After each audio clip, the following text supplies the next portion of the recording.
Well, hello everyone, welcome back. I am so far behind the rest of the country, but I have good reason. We cannot plant outside yet. And if we do, we have to take super protections. Today is May 20th, and it was snowing this morning.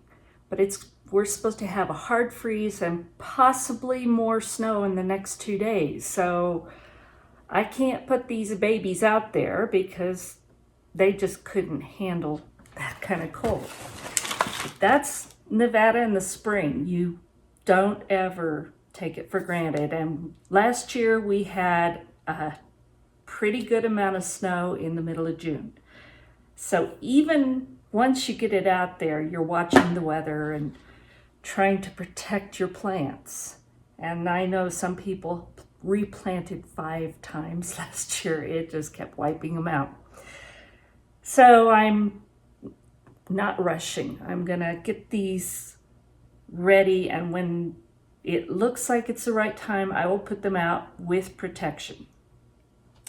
So I have tomato and pepper seedlings that are doing really well, but they're doing so well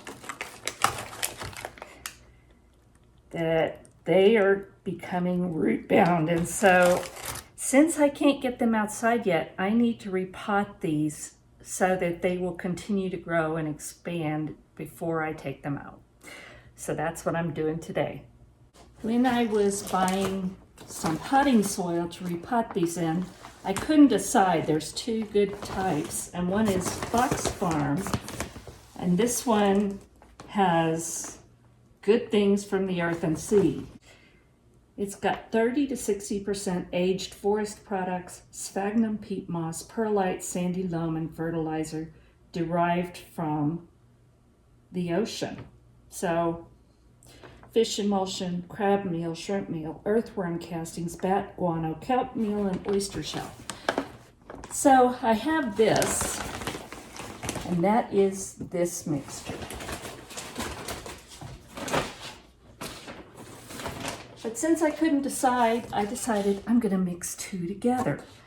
So this one is called Happy Frog and contains, I don't know if I'm saying this right, mycorrhizae and humic acid. And it's got a lot of the same regular ingredients, but then the fertilizer in it is derived from earthworm castings, bat guano, oyster shell, and dolomite lime. So they're a little bit different, and I decided I'm just going to mix all this together. Hope it's not a mistake, but I don't think it will be.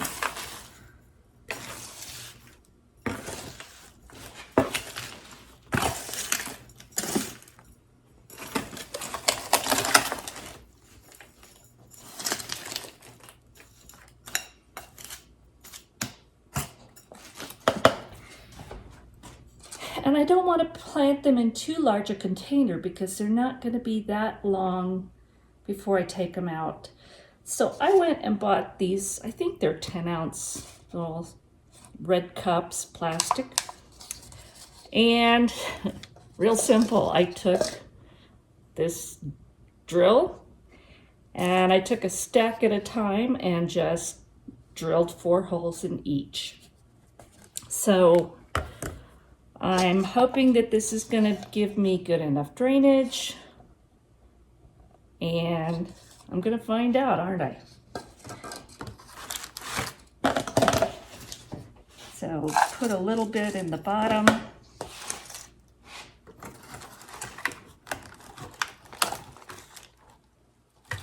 I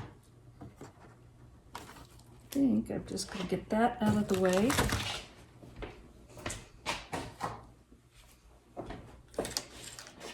And these nifty little tools that came with these nifty little greenhouse potting trays, I think are going to be a big help in doing this. But I have to keep track because I got all different kinds of tomatoes in here. So I think I'm going to start over here with these beefsteak.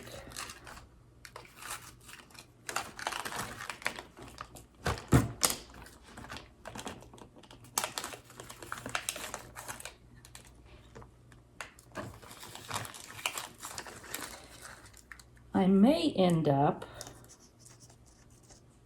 using a spoon. I think this might work better than their little tools.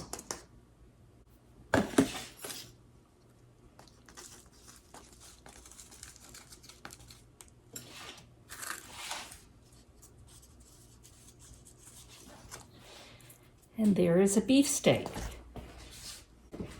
Now, I don't want to have to write one of these plant labels for every one of them, so I'm just going to write it right on the cup.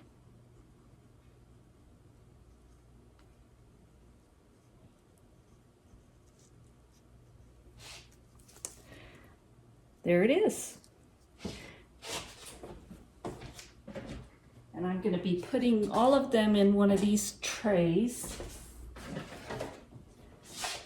that will still sit on the heat mats on my little cart in here. And I have it right by my back French door so they get plenty of light.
And since I already have the label, I'm just going to use that. I had a pretty high germination rate. There were only a few that didn't germinate, so I'm going to have plenty of tomatoes again. So I'm going to continue potting up my tomatoes, and then we'll come back in a little bit. So I need some more cups, and I've got 4 at a time.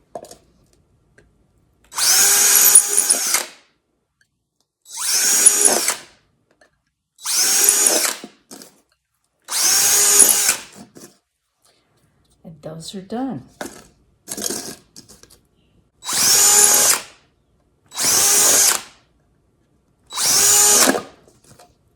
That time I did 5 and it did just fine. So you could do more, but to me the 4 kind of makes it, I don't know, a little bit easier. So now I'm on to peppers.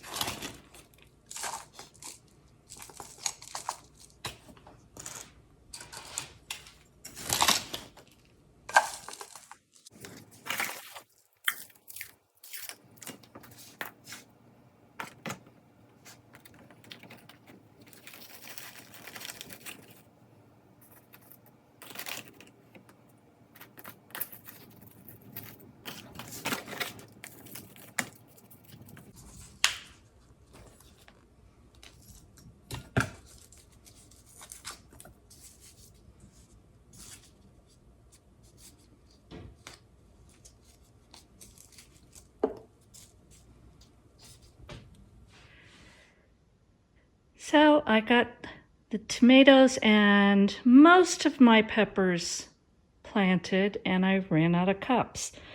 So I'm going to need to go buy another 50 cups. And then I can finish planting peppers, cantaloupe and celeriac, which are down there in the bottom. But I have heat mats on here. I've got these grow lights. They're not super strong, they're LED, but I believe they helped.